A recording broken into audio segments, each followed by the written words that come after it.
Мен анамды қатты жақсы көремін, бірақ анаммен қарым-қатынасымыз қатты жақсы емес. Анам мені ылғи түсінбейтін сияқты сезім болады менде.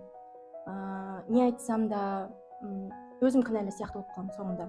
Кішкентай кезімнен бері анаммен сырласуды армандайтынмын, бірақ ондай жағдай бізде мүлдем болған емес.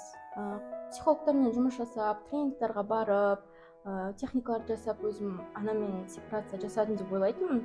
Бірақ әлі күнге дейін менің ішімде анама шықпай қалған бір реніш бар сияқты.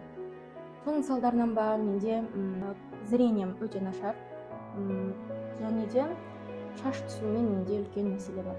Негізі жалпы өзіңіз анаңызға байланысты көзқарасыңызды қазірден бастап жөндемейінше, яғни өзіңіз ішіңіздегі өкпе ренішіңіз бар, түсінбейді деген, қабылдамайды деген, тыңдамайды деген жаңағы программаларыңыз, ол сіздің көзқарасыңыз, жалпы сіздің подсознанияңызда қалыптасқан программалар да. Анаңызға деген көзқарасыңызды өзгерту арқылы сіздің өміріңізде, тіпті анаңызбен қарым-қатынасыңызда жақсы өзгерістерді орнатуға болады. Хотя бы бір терапияда осы мәселеңізді шешіп тастайтын болсақ, сіздің өзіңіздің ішіңіз өзгергенін байқайтын боласыз. Соған байланысты сіздің айналаңыз сізге көзқарас өзгеруімен амал әрекеттерін де өзгергенін байқайтын боласыз.